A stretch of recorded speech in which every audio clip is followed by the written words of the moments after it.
Hello friends, तो हम लोग अपना 2 डायमेंशनल मोशन पिछले क्लास में शुरू किए थे, उसी को अब हम लोग कंटिन्यू करने वाले हैं। हमारा हेडिंग है 2 डायमेंशनल मोशन, है ना। हेडिंग क्या है? 2 डायमेंशनल मोशन। ठीक है, 2 डायमेंशनल मोशन के बारे में मैंने आपको बताया था। एक इक्वेशन, वेलोसिटी के कई सारे इक्वेशन लिखे थे मैंने और आपसे बोला था कि आप बताइए कि इसमें कौन सा 2 डायमेंशनल मोशन है ना। और हम कंफ्यूज हो गए थे कि उसमें आई कैप और जे कैप और के कैप के हिसाब से हम सोच रहे थे कि जिसमें आई कैप होता है वो 1 डायमेंशन है, जिसमें आई और जे दोनों होता है वो 2 डायमेंशन है, और जिसमें तीनों हो आई जे और के वो 3 डायमेंशन है। जबकि ऐसी बात नहीं है। हमने आपको बोला था कि जिस केस में भी वेलोसिटी कांस्टेंट है वो 1 डायमेंशनल मोशन होता है। रीज़न इसका क्या है अगर आप सोचें ध्यान से, तो 2 डायमेंशनल मोशन में अगर हमसे कोई बोलता है कि 2 डायमेंशनल मोशन कौन सा मोशन हो सकता है, तो हमारा आंसर होगा इस केस में कि जिस केस में जो वेलोसिटी है वो टाइम का फंक्शन हो, तो वैसे केस में मोशन जो होगा वो 2 डायमेंशनल मोशन हो जाएगा। वेलोसिटी किसका फंक्शन होना चाहिए? टाइम का। अब आप एक बात सोच के देखिए कि अगर हमारे पास कोई इक्वेशन दिया गया है और उसमें हम वेलोसिटी निकाल रहे हैं सॉरी, आर दिया हुआ है और हम इसमें क्या निकाल रहे हैं सॉरी, आर दिया गया है और हम इसमें क्या निकाल रहे हैं, तो हमारा आंसर है कि हम इसमें निकाल रहे हैं 3ti कैप प्लस 4t या 3i cap plus 4tj cap, ऐसा कोई इक्वेशन है और हमको बोला गया कि इसके लिए वेलोसिटी निकालो। तो वेलोसिटी निकालने का तरीका क्या होता है? तो याद होगा हम लोगों को कि हमारे पास जब पोजीशन वेक्टर होता था तो हम उसको टाइम के रिस्पेक्ट में डिफरेंशिएट करते थे, तो हमारे पास वेलोसिटी मिल जाता था। अगर मैं इसको डिफरेंशिएट करूं तो हमारे पास क्या वैल्यू आएगा? 4, सिर्फ क्या आ जाएगा? 4। ठीक है, तो ऐसे केस में इस तरह का कोई भी इक्वेशन जिसमें हमारे पास जो वेलोसिटी है वो अगर एक कांस्टेंट आता है तो उसका मतलब क्या हुआ, ये सोच के देखेंगे तो हमको आइडिया लग जाएगा कि क्यों ऐसा कहा जा रहा है कि वेलोसिटी कांस्टेंट होगा तो 1 डायमेंशनल मोशन है। इसका रीज़न ये है कि वेलोसिटी कैसे निकालते हैं? पोजीशन से। तो डिफरेंशिएट करके, अगर हमें x का इक्वेशन दिया हुआ है और हमको वेलोसिटी निकालना है तो हम उसको डिफरेंशिएट करेंगे तब हमको वेलोसिटी मिलेगा। मतलब x हमें दिया हुआ है और इससे अगर हमें वेलोसिटी निकालना है तो हम अगर इसका dx/dt करेंगे तो ये वेलोसिटी है। अगर ये वाला चीज़ कांस्टेंट हो जाए, समझ के देखिएगा, तो इसका मतलब क्या है कि dx/dt जो स्लोप कहलाता है, एक्चुअल में क्या कहलाता है? स्लोप कहलाता है, और वो कांस्टेंट है। तो स्लोप कांस्टेंट किसका होता है? याद कीजिए, स्लोप किसका कांस्टेंट होता था? तो हमें याद है कि जब हम ग्राफ बनाया करते थे और जब हमारे पास स्ट्रेट लाइन होता था तो जितना थीटा यहाँ का उतना ही थीटा यहाँ का, मतलब स्ट्रेट लाइन पे स्लोप नहीं बदलता, स्ट्रेट लाइन पे स्लोप नहीं बदलता। उस हिसाब से आप सोच के देखिए, ये एक्चुअल में तो स्लोप बता रहा है और उसका वैल्यू कांस्टेंट है, यानी स्लोप कांस्टेंट हो गया। मतलब कहीं ना कहीं वो इक्वेशन किस चीज़ को रिप्रेजेंट कर रहा है? सर वो इक्वेशन हमें एक ऐसे लाइन का इक्वेशन दिखा रहा है जिसका स्लोप कांस्टेंट है। स्ट्रेट लाइन है तो स्लोप कांस्टेंट है, और स्ट्रेट लाइन तो कभी 2 डायमेंशनल मोशन का इक्वेशन नहीं होता। स्ट्रेट लाइन हमेशा 1D का मोशन होता था, इसीलिए हम लोग 1 डायमेंशनल मोशन को मोशन इन स्ट्रेट लाइन भी कहते थे। रीज़न ये है कि स्ट्रेट लाइन कभी 2 डायमेंशनल मोशन नहीं होता है। समझ में आ रहा है? तो जब जब हमारा वेलोसिटी कांस्टेंट हो जाएगा उसका मतलब क्या हुआ? स्लोप कांस्टेंट हो गया। और स्लोप कांस्टेंट किसका होता है? तो स्लोप कांस्टेंट हमेशा स्ट्रेट लाइन का होता है, और स्ट्रेट लाइन कभी भी 2 डायमेंशनल मोशन को रिप्रेजेंट नहीं करता। स्ट्रेट लाइन होगा तो वो 1 डायमेंशनल मोशन ही होगा। अगर आप इसमें कुछ लिखना चाहते हैं तो अपने जो मैंने बोला उसके हिसाब से कुछ लिखना चाहते हैं तो लिख लीजिए, बाकी मैं इसको और क्लियरिफाई कर रहा हूं आपके लिए। देखें, मैंने आपको बोला कि स्लोप कांस्टेंट है, मतलब इक्वेशन जो है वो स्ट्रेट लाइन का है। तो मेरे कहने का मीनिंग ये है कि अगर कोई स्ट्रेट लाइन है तो वो 2 डायमेंशनल मोशन को रिप्रेजेंट नहीं कर सकता। मीनिंग क्या हुआ सर? मीनिंग ये हुआ कि जैसे मान लो कि मैं बोलूँ कि एक स्ट्रेट लाइन है ये वाला, ठीक है, एक स्ट्रेट लाइन मैंने बना दिया ये वाला, ठीक है, तो हम इस तरह के मोशन, कोई पार्टिकल इस पाथ पे चल रहा है तो ये किस तरह का मोशन है? तो मोशन इन स्ट्रेट लाइन है और 1 डायमेंशनल मोशन है। तो आप बोलोगे कि सर ये कैसे? क्योंकि हम यहाँ पे y बना लेंगे और इसको x बना देंगे, तो इसमें सिर्फ इसका x कोऑर्डिनेट बदल रहा है, y नहीं बदल रहा है, इसलिए इसको बोलेंगे कि ये 1 डायमेंशनल है, क्योंकि सिर्फ एक डायमेंशन यूज़ हो रहा है इसको रिप्रेजेंट करने के लिए। तो आपके दिमाग में एक चीज़ और आ रहा होगा कि सर अगर मैं ऐसा इक्वेशन बना दूँ तो, ऐसा ग्राफ बना दूँ तो, इसमें तो सर आप x भी यूज़ कर रहे हो, y भी यूज़ कर रहे हो, x भी यूज़ कर रहे हो, y भी यूज़ कर रहे हो, तो यहाँ तो सर x और y दोनों यूज़ हो रहा है, तो ये 2 डायमेंशन नहीं हुआ? नहीं हुआ, क्योंकि देखिए x और y चुनने की आज़ादी हमको दी गई है कि हम चुने x और y को। तो हम ऐसा क्यों चुनेंगे? हम ऐसा नहीं चुनेंगे, हम ऐसे करेंगे कि ये वाला अपना एक्सिस हटा लेंगे।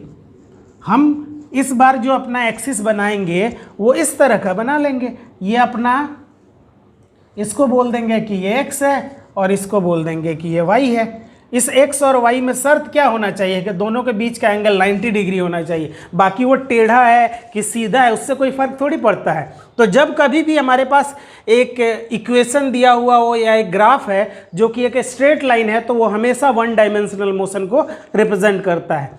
तो ये भी पॉइंट आप लिख सकते हैं कि straight line always represent 1 dimensional motion. Hence whenever the velocity become constant, whenever the velocity become constant, it means that slope become constant, it means that slope become constant, ठीक है, full stop। and slope of a straight line is constant, या ऐसे लिखिए, and we know that slope of a straight line is always constant. किसी curve का slope constant नहीं होता, वो हर एक पॉइंट पे बदलते जाता है।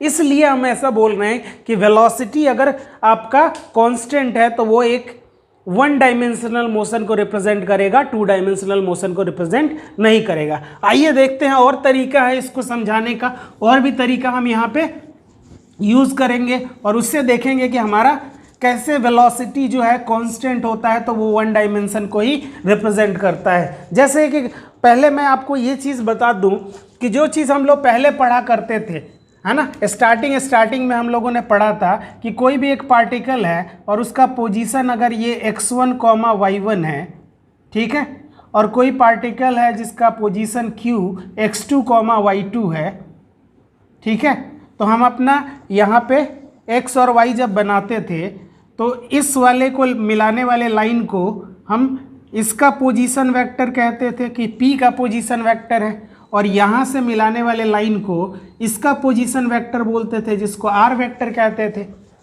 और अगर इसमें इनिशियल ये है और फाइनल ये है, इनिशियल ये है और फाइनल ये है, तो एरो ऐसे बनाते थे जो डिस्प्लेसमेंट वेक्टर को रिप्रेजेंट करता था, इसको हम r वेक्टर कहते थे, ठीक है। और यहाँ हम r1 का वैल्यू लिखा करते थे x1 i cap plus y1 j cap, और y2 r2 को लिखते थे x2 i कैप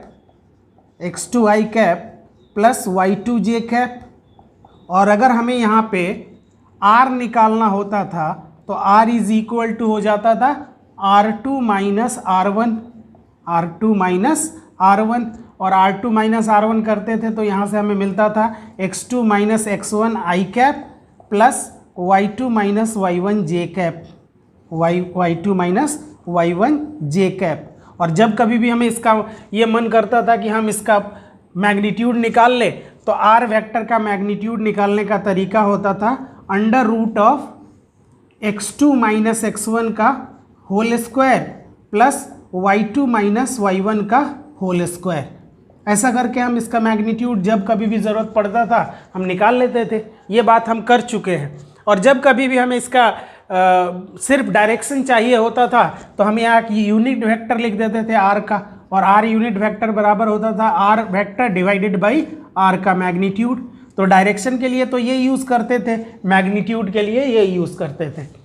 वीडियो को पॉज करके इसको लिख लीजिए, फिर हम आगे कुछ एग्जाम्पल से आपको क्लियर कर रहे हैं कि क्यों हम ऐसा बोल रहे हैं कि ये हमारा वेलोसिटी कांस्टेंट हो, तो क्यों हम बोल रहे हैं कि मोशन वन डायमेंशनल होगा। ठीक है, चलिए आप वीडियो को पॉज करके लिख लीजिए। चलिए आइए देखते हैं। अब हम लोग को पता है कि किसी भी पार्टिकल का पोजीशन वेक्टर लिखने का तरीका क्या है। अगर उसका कोऑर्डिनेट पता है तो x के साथ i कैप लगा देते हैं और y वाले कोऑर्डिनेट के साथ j कैप लगा के हम उसका पोजीशन वेक्टर कभी भी लिख लेते हैं। ये बात हम लोगों को पता चल गया है। अब अगर मान लीजिए कि मुझे कोई बोल रहा है, एग्जाम्पल से हम समझते हैं कि हमें कोई ये बोले कि r vector is equal to, equation हमारे पास दिया हुआ है, r vector is equal to 3ti cap plus 4tj cap, मतलब इसके डिस्प्लेसमेंट वेक्टर का इक्वेशन दिया हुआ है। तो हम ऐसे में dr/dt करेंगे तो क्या होगा, तो हमारा आंसर है कि अगर हम यहाँ पे सर dr/dt करेंगे तो यहाँ से आएगा 3i कैप और यहाँ से आएगा 4j कैप। और ये किस चीज़ को रिप्रेजेंट करता है, तो वेलोसिटी को। ये किस चीज़ को रिप्रेजेंट कर रहा है, वेलोसिटी को। और यहाँ पे dr/dt जो हमने निकाला है, dr/dt 3i cap plus 4j cap, ये हमें क्या बता रहा है, ये हमें ये चीज़ बता रहा है कि यहाँ वेलोसिटी जो है, वेलोसिटी है वो क्या है 3i cap plus 4j cap. मतलब ये हुआ कि वेलोसिटी का मैग्नीट्यूड यहाँ पे अगर निकाला जाए तो वेलोसिटी का मैग्नीट्यूड कितना होगा, 3 का स्क्वायर प्लस 4 का स्क्वायर। मतलब मान लीजिए अगर मीटर पर सेकंड में था तो 5 मीटर पर सेकंड आ जाएगा, है ना, जो कि एक कांस्टेंट है, जो कि एक कांस्टेंट है। इसका मतलब ये किस तरह का इक्वेशन को रिप्रेजेंट कर रहा है, तो हमारा आंसर है कि ये 1D को रिप्रेजेंट कर रहा है, क्योंकि सर इसका वेलोसिटी जो है वो कांस्टेंट आया है। आप लिखिए इसको। चलिए इसको स्क्रीन पॉज करके लिख लीजिए। अब अगर हमारे पास इस तरह का एक इक्वेशन दे दिया जाए, मान लीजिए नेक्स्ट इक्वेशन हमें दिया गया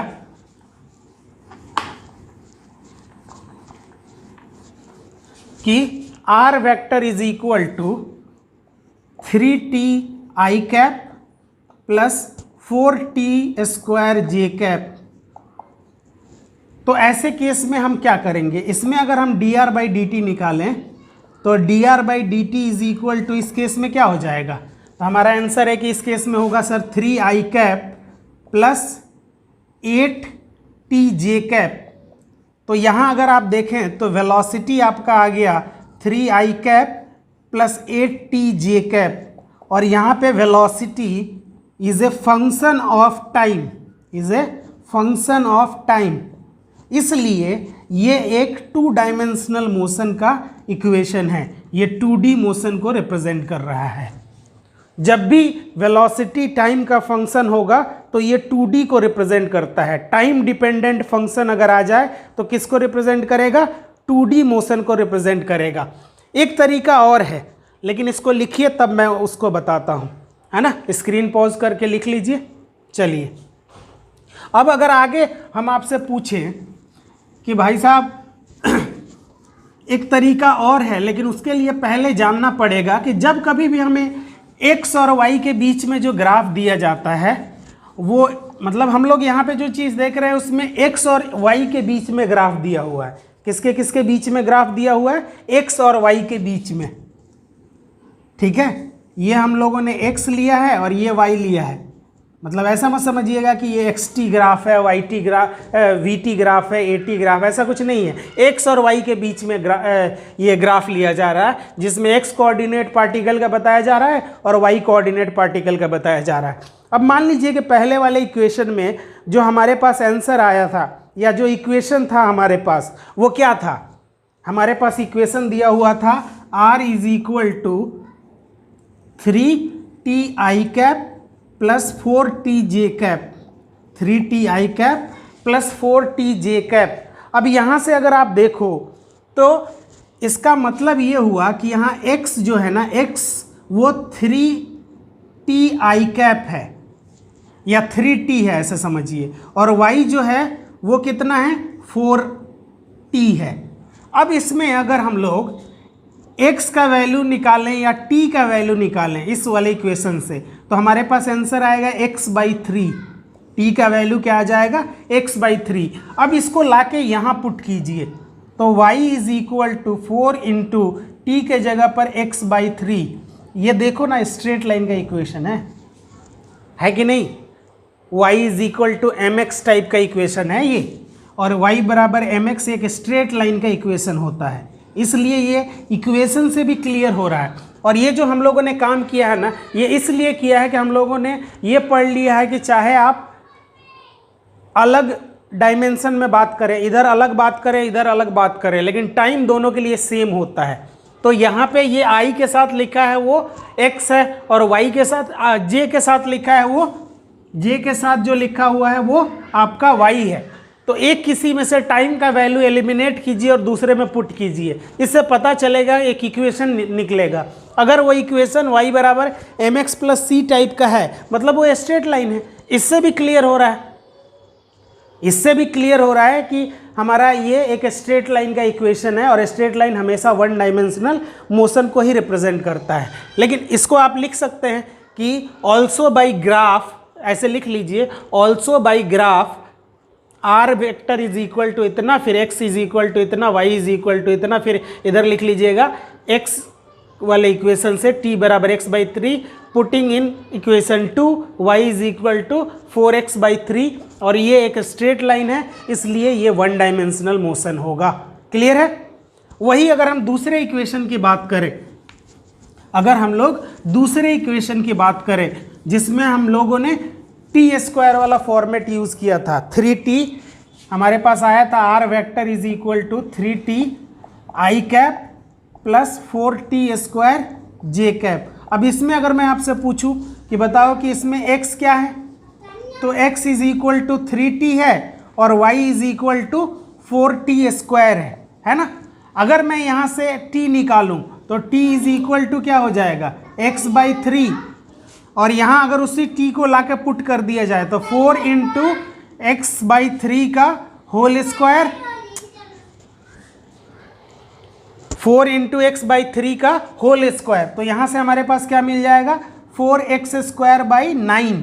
अब आप ये देखो y = 4/9 × x², ये किस चीज़ का इक्वेशन होता है, तो हमारा आंसर है ये पैराबोला का इक्वेशन है।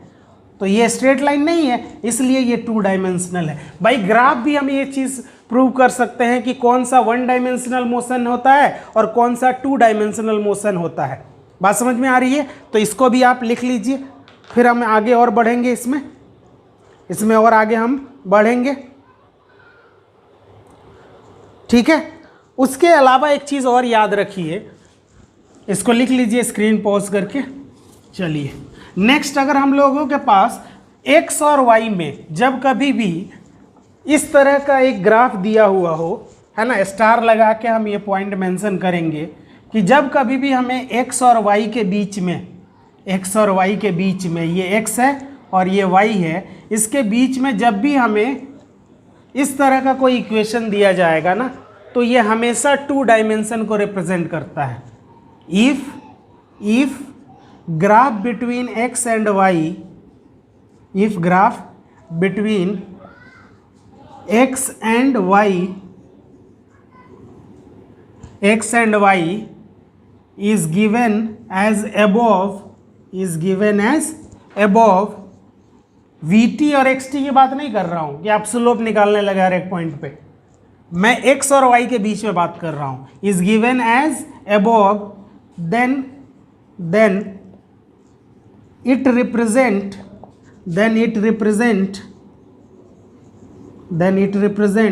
2 डायमेंशनल मोशन। तो ये 2 डायमेंशनल मोशन को रिप्रेजेंट करता है। इसको आप लिख लीजिए, इंपॉर्टेंट पॉइंट है हमारे लिए, ठीक है। अब इसमें एक चीज़ और हम लोग अगर इसी ग्राफ में देखना चाहें तो ये चीज़ देख सकते हैं कि अगर हमसे कोई पूछता है कि बताओ इस पॉइंट पे, इस पार्टिकुलर पॉइंट पे जो वेलोसिटी है वो क्या है, या कोई हमसे पूछे कि इस पॉइंट पे वेलोसिटी क्या है या उसका डायरेक्शन क्या है, तो इस पॉइंट पे वेलोसिटी का डायरेक्शन ये वाला है जो इंस्टेंटेनियस वेलोसिटी है। उसी तरह से अगर हमसे कोई ये पूछे कि इस पॉइंट पे क्या है, तो ये वाला है v इंस्टेंटेनियस का डायरेक्शन। और कोई हमसे पूछे कि इस पॉइंट पे क्या है, इस पॉइंट पे डायरेक्शन क्या है, तो ये वाला है v इंस्टेंटेनियस का डायरेक्शन। यानी इस तरह के ग्राफ पे अगर हमें किसी पॉइंट पे वेलोसिटी का डायरेक्शन चाहिए तो ग्राफ पे आप टेंजेंट ड्रॉ कीजिए तो उस पॉइंट का वेलोसिटी का डायरेक्शन पता चल जाता है। लेकिन अगर मुझसे कोई पूछता है कि बताइए कि इस पॉइंट से लेके इस पॉइंट के बीच का एवरेज वेलोसिटी का डायरेक्शन क्या है, तो हमारा आंसर है कि इस पॉइंट से लेके इस पॉइंट तक एवरेज वेलोसिटी का डायरेक्शन ये वाला है, वो सेकेंड से पता चलेगा। ये किस चीज़ को बता रहा है, v एवरेज को बता रहा है। a से b तक का एवरेज वेलोसिटी का डायरेक्शन ये बता रहा है। इस पॉइंट को थोड़ा ध्यान रखेंगे तो थोड़ा और क्लियरिटी आएगी। उसी तरह से एक इक्वेशन मैं आपके लिए देता हूँ, स्क्रीन पॉज करके इसको भी लिखिए, है ना। आइए एक इक्वेशन मैं आपको देता हूँ और आपसे आप बताएं कि ये 1 डायमेंशन को रिप्रेजेंट कर रहा है या 2 डायमेंशन को रिप्रेजेंट कर रहा है। जैसे एग्जाम्पल है कि x is equal to a sign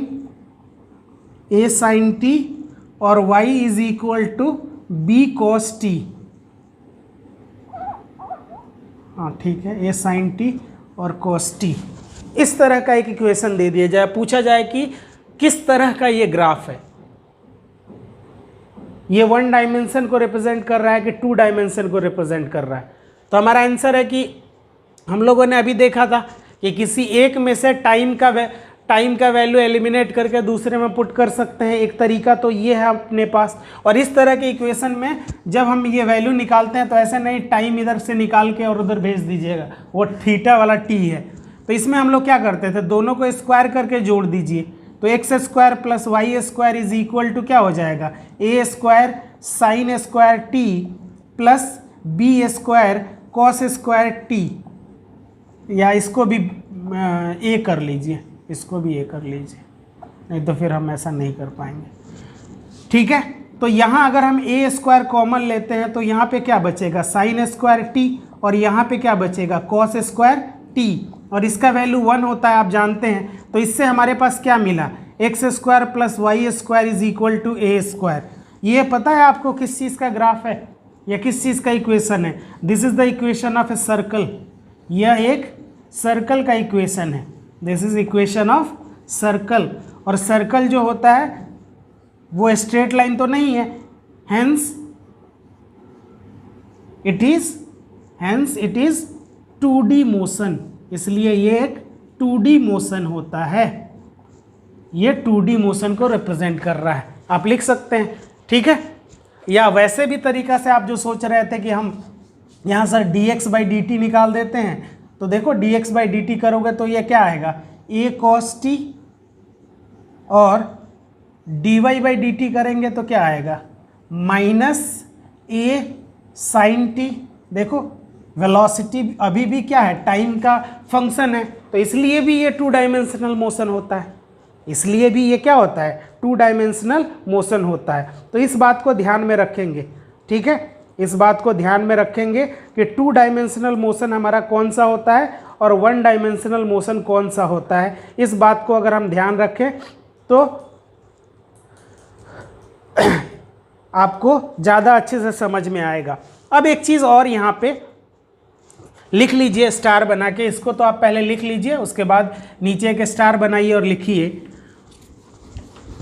हमारे पास एक इक्वेशन होता है जिसको हम लोग बोलते हैं इक्वेशन ऑफ ट्रेजेक्ट्री। क्या बोलते हैं, इक्वेशन ऑफ ट्रेजेक्ट्री।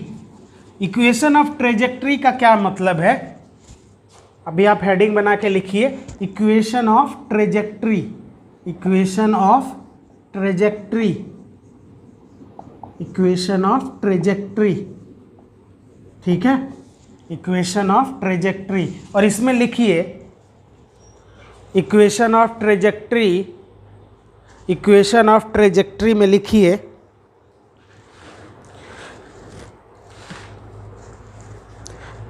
कि an equation between x and y, an equation between x and y, an equation between x and y by eliminating time is called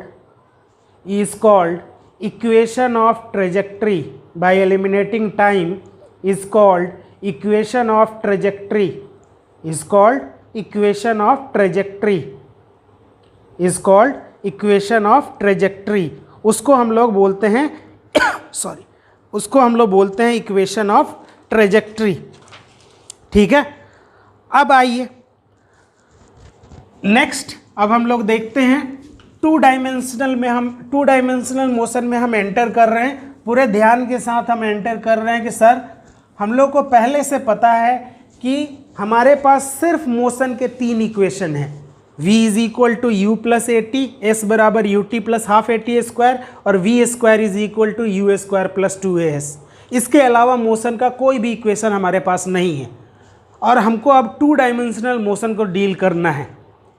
ठीक है ना, यानी कोई पार्टिकल अब कर्व पाथ पे चलेगा और हमको वहाँ पे बताना पड़ेगा कि उसकी वेलोसिटी क्या है। हमसे पूछा जाएगा किस टाइम उसका फाइनल वेलोसिटी, इनिशियल वेलोसिटी। हमसे पूछा जाएगा बताओ इतने समय में डिस्प्लेसमेंट कितना हुआ। हमसे पूछा जाएगा कि बताइए कि एक्सेलरेशन उसके अंदर क्या है। बहुत सारी चीज़ें जो पहले पूछा जा रहा था वो इसमें भी पूछा जा सकता है।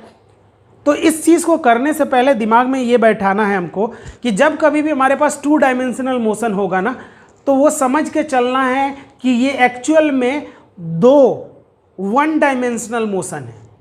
2 dimensional motion is actually 2 1 dimensional motion. One is in x direction and another one is in y direction. 2 dimensional motion का कोई अलग से इक्वेशन नहीं है हमारे पास पुराना वाला ही इक्वेशन है। लेकिन अब हम क्या करने वाले हैं, ध्यान से लॉजिकली हम अब x में अलग इक्वेशन देखेंगे और y में अलग इक्वेशन देखेंगे। और हमको पता है कि x में अलग देखें और y में अलग देखें और बाद में हमको नेट निकालना है, तो हम उन दोनों को वेक्टर के थ्रू जोड़ लेंगे। तो हमारे लिए मुश्किल नहीं होने वाला है, ये आसान होने वाला है, क्योंकि हम काइनेमेटिक्स जानते हैं, उसमें इक्वेशन ऑफ मोशन हम जानते हैं। तो हमारे पास 2 डायमेंशनल जो मोशन होगा, 2 डायमेंशनल मोशन, इसमें इसके अब मतलब इसके बारे में थोड़ा सा लिख लेते हैं कि ये क्या चीज़ होता है। लिखें आप इसके बारे में।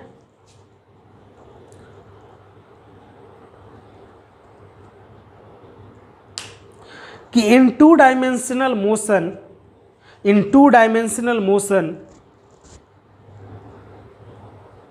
Motion in x direction and motion in y direction, motion in x direction and motion in y direction are independent to each other, full stop. Paragraph change करके लिखिए कि only time is the parameter, only time is the parameter, only time is the parameter which is same in both cases,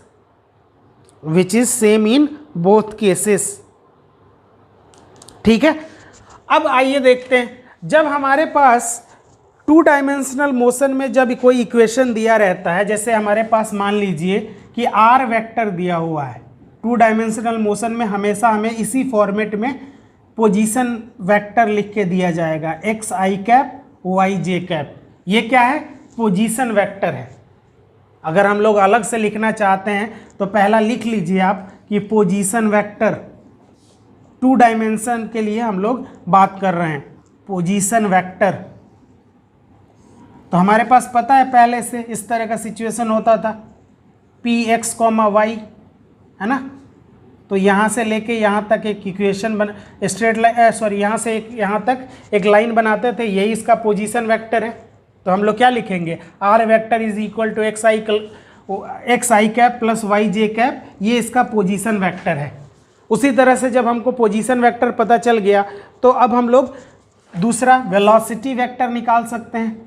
तो velocity vector कैसे निकालेंगे यहाँ पे? तो हमारा आंसर है कि वेलोसिटी वेक्टर जो होगा वो इस केस में कैसे निकाला जाएगा? तो v vector is equal to dx by d t i cap plus dy by d t j cap. इससे हम लोगों को वेलोसिटी वेक्टर इसमें मिलता है। मतलब यहाँ से हम लोग को मिल जाएगा v is equal to v i cap या वी एक्स आई कैप जो भी लिखना है, या वी वाई जे कैप। तो हमारा वेलोसिटी हर बार इसी तरह से रिप्रेजेंट किया जाएगा, है ना। उसी तरह से थर्ड हमारे पास एक्सेलरेशन होगा। तो एक्सेलरेशन भी 2 डायमेंशनल मोशन में एक्सेलरेशन वेक्टर भी किस तरह से रिप्रेजेंट किया जाएगा? तो हमारा आंसर है एक्सेलरेशन इज इक्वल टू होता है dv बाई डी टी। तो v जो है उसी को फिर से हम लोगों को करना है। तो हम लोग यहाँ लिखेंगे dvx i cap d t plus dvy j cap d t. और इससे हमें एक्सेलरेशन जो मिलेगा वो एक्सेलरेशन इस बार कैसा मिलने वाला है? तो आंसर है ax आई कैप प्लस ay जे कैप। यानी ये 2 डायमेंशनल मोशन का एक्सेलरेशन वेक्टर इस तरह से लिखा जाता है, पोजीशन वेक्टर ऐसे लिखा जाता है, वेलोसिटी वेक्टर ऐसे लिखा जाता है। इन तीनों चीज़ों को आप लिख लीजिए, इन तीनों चीज़ों को आप लिख लीजिए। अलग अलग दोनों x में अलग और y में अलग ये लिखा जाएगा, है ना। अलग x में सॉल्व करेंगे, अलग y में सॉल्व करेंगे, ठीक है।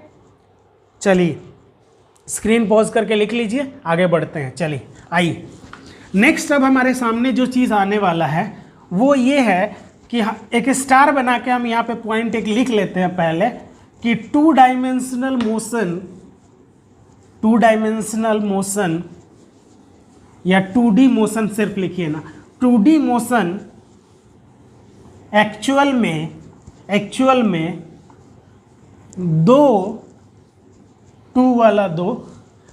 2D motion is in 2D motion actual में 2 1 डायमेंशनल मोशन होता है, 2 1 डायमेंशनल मोशन होता है। कैसे? 2D मोशन है ना, ये 2 1 डायमेंशनल मोशन है, एक इधर 1D और एक इधर 1D, ठीक है। दोनों ये वाला जो 1D है मान लेते हैं ये x डायरेक्शन का है और ये वाला 1D जो है वो y डायरेक्शन का है। अब इसमें मोशन ऑफ इक्वेशन के लिए जो चीज़ यूज़ किया जाता है यहाँ पे जो यूज़ करेंगे, इसमें क्या यूज़ करेंगे? तो इनिशियल वेलोसिटी के लिए ux लिखेंगे, फाइनल वेलोसिटी के लिए vy लिखेंगे, डिस्प्लेसमेंट के लिए vx लिखेंगे, sx लिखेंगे, है ना। उसी तरीके से अगर हमें एक्सेलरेशन लिखना है इसमें तो ax लिखेंगे और टाइम लिखना है तो क्या लिखें? tx नहीं t, क्योंकि टाइम दोनों में सेम होता है, यही तो समझना है। दूसरा अगर हम इधर लिखें तो uy लिखेंगे, vy लिखेंगे, sy लिखेंगे, है ना, ay लिखेंगे और दोनों के लिए टाइम है सेम तो यहाँ t लिखेंगे। अब इधर जो इक्वेशन होगा, मोशन के 3 इक्वेशन जो इधर होगा वो कहलाएगा पहला v बराबर u प्लस ए टी। तो यहाँ लिखेंगे vx is equal to ux plus a x t पहला। दूसरा sx is equal to ux t plus half a x t square, ये हो गया दूसरा। और तीसरा जो इक्वेशन यहाँ पे लिखा जाएगा वो vx square is equal to ux square plus 2ax sx, ये हमारा तीसरा इक्वेशन यहाँ पे इस तरह से लागू किया जाएगा। x में अलग और y में अलग। इधर जो लिखेंगे वो लिखेंगे vy is equal to uy plus ayt, ये पहला इसमें। उसी तरीके से sy is equal to uyt plus half ayt square, ये अपना दूसरा इक्वेशन। उसी तरह से यहाँ लिखेंगे vy का square is equal to uy का square plus 2 into ay plus sy, ये हमारा 3 मोशन का इक्वेशन दोनों ही डायरेक्शन में अलग अलग ऐसे लिख दिया जाता है, ठीक है। यहाँ पे दो अलग अलग इक्वेशन इस तरीके से लिख दिया जाता है। ठीक है, इस बात को समझ के चलना है। चलिए एक इसको आप स्क्रीन पॉज करके लिख लीजिए।